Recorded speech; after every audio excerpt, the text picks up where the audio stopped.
le premier ministre du Canada, M. Carney, qui aujourd'hui joue gros, là, parce que, on le sait, l'Alberta est frustré. On pourrait dire depuis des décennies dans le Canada. Quand le gouvernement était conservateur sous Stephen Harper, je pense que c'était quand même moins pire. Et là, sous les années Trudeau, l'Alberta est revenu frustré. Il y a même quasiment un mouvement séparatiste, là, souverainiste en Alberta. Et il y a la première ministre qui a montré aussi beaucoup d'impatience, entre autres sur les questions d'énergie. Et là, donc, cet après-midi, on aura un accord sur l'énergie, sur un nouveau pipeline. M. Carney parle d'un accord global qui semble, en tout cas, plaire assez à Danielle Smith, la première ministre, pour qu'elle s'assoie avec lui. Ça ne plaît pas à tout le monde, par exemple. On dit qu'il y a des tensions, même à l'intérieur du caucus libéral, certains plus environnementalistes, là, qui reconnaissent plus leur parti ou qui sont moins d'accord avec ça. Patrick Bonin, porte-parole du Bloc québécois en environnement et changement climatique, est avec nous. Bonjour, M. Bonin. Bonjour à vous. Qu'est-ce que vous pensez de l'annonce d'aujourd'hui? Bien, écoutez, c'est la confirmation de l'abandon essentiellement des objectifs climatiques du Canada, l'abandon de la lutte climatique. C'est un gros pied de nez également à la protection de la biodiversité.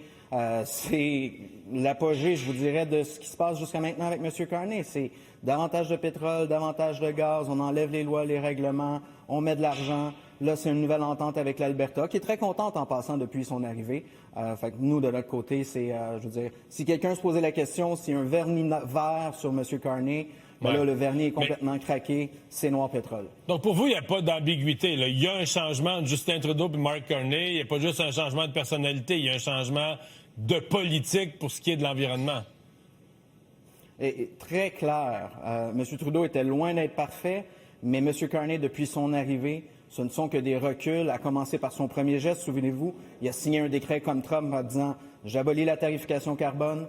Il a mis en place un projet C5, un projet de loi pour bâtir le Canada. Là, c'est du jamais vu en environnement. Là, ça permet d'enlever 12 lois, dont des lois en environnement, pour accélérer la construction, entre autres, de pipelines. Il a mis l'ancienne PDG de Trans Mountain, le pipeline de sable bitumeux, à la tête du bureau des grands projets qu'il a envoyé à Calgary. Il a dit dans son budget « J'enlève le plafond d'émissions pour le secteur pétrolier et gazier, l'obligation qu'elles réduisent leurs émissions de gaz à effet de serre. » Il a enlevé ça. Il a approuvé 2 projets de gaz naturel liquéfié, des méga-projets qui vont permettre de doubler l'exportation de gaz produit par fracturation hydraulique.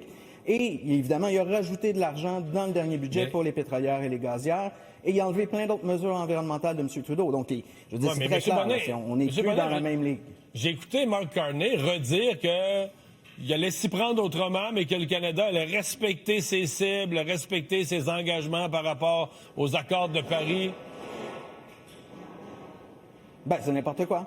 Écoutez, le Canada était déjà pas en voie d'atteindre sa cible de réduction de gaz à effet de serre pour 2030. Il manquait encore beaucoup de mesures. Là, M. Carney, je vous en ai nommé plusieurs, là, mais rajoutez à ça les véhicules électriques, par exemple. Rajoutez à ça les rénovations vertes. Il n'y a plus d'argent dans le nouveau budget pour l'environnement. Donc, ce sont des reculs. Donc, il s'éloigne de cette cible-là. Et quand on parle d'un pipeline de sable bitumineux, là, c'est un méga projet. C'est pas juste un pipeline, ça vient avec une expansion massive de la production de pétrole des sables bitumineux, qui est un des plus, sinon le plus polluant à produire au monde. Donc, c'est sûr que c'est le problème principal au Canada. En termes d'émissions de gaz à effet de serre, le plus gros secteur, c'est la production de pétrole et de gaz. Les sables bitumineux, juste les sables bitumineux en termes d'émissions de gaz à effet de serre, c'est plus que tout le Québec. Fait que si ça ne réduit pas, le Canada, c'est impossible qu'il atteigne ses cibles. Mais le nouveau discours au Canada, c'est qu'on n'a plus le choix, là. Les Américains nous imposent des tarifs, Donald Trump menace notre économie.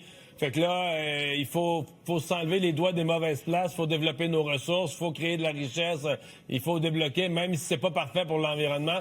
C'est ça le discours qui semble être devenu dominant, là, qu'il faut profiter de toutes nos ressources pour créer de la richesse puis compenser pour les pertes que les Américains nous font vivre.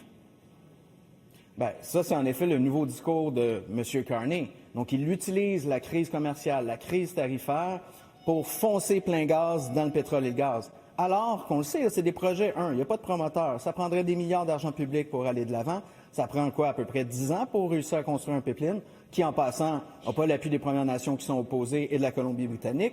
Fait qu'à court terme, là, c'est pas le genre de développement économique qui va changer quelque chose au Canada. Mais par contre, ça va prendre de l'argent et ça va prendre des énergies puis les envoyer exactement là où il ne faut pas aller. Au Québec, par exemple, on peut développer l'économie de l'avenir électricité propre, des bâtiments propres, électrification des transports, électrification de nos entreprises, développement d'expertise. Les jobs d'avenir, elles sont là. Mais pendant ce temps-là, ce qui se passe dans l'Ouest, c'est allonger de l'argent pour les pétrolières, les gazières, enlever les réglementations, faire plaisir à l'Alberta. Puis nous, on n'a rien là-dedans. Et au contraire, le Canada prend du recul par rapport à la lutte au changement climatique, au secteur d'économie d'avenir, à ce qui est bon pour la santé, ce qui est bon pour l'environnement, ce qui est bon pour les jobs. Puis le Québec, ben, il se trouve perdant encore là-dedans. M. Bonin, Stephen Guilbeault, c'est quelqu'un que vous connaissez. Vous n'êtes pas élu dans le même parti aujourd'hui, mais c'est quelqu'un que vous avez connu dans les milieux écologistes. Est-ce que vous lui suggérez de démissionner? Parce que, écoutez, ça circule à Ottawa qu'il y a plusieurs députés Colombie-Britannique, un député ontarien, M. Erskine Smith, mais M. Guilbeault, son nom a circulé. Est-ce que vous lui recommandez de démissionner? Ben, je pense que M. Guilbeault et les autres libéraux, d'ailleurs, il y en a qui se disaient verts dans ce parti-là, ils ont un sérieux examen de conscience à faire.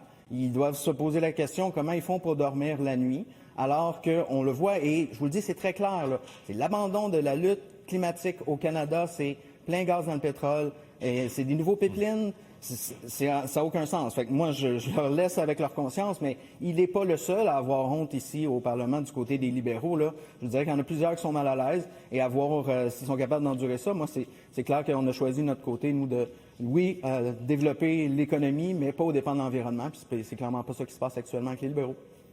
Patrick Bonin, merci. Au revoir. Plaisir, bonne journée. Parole du Bloc en matière d'environnement.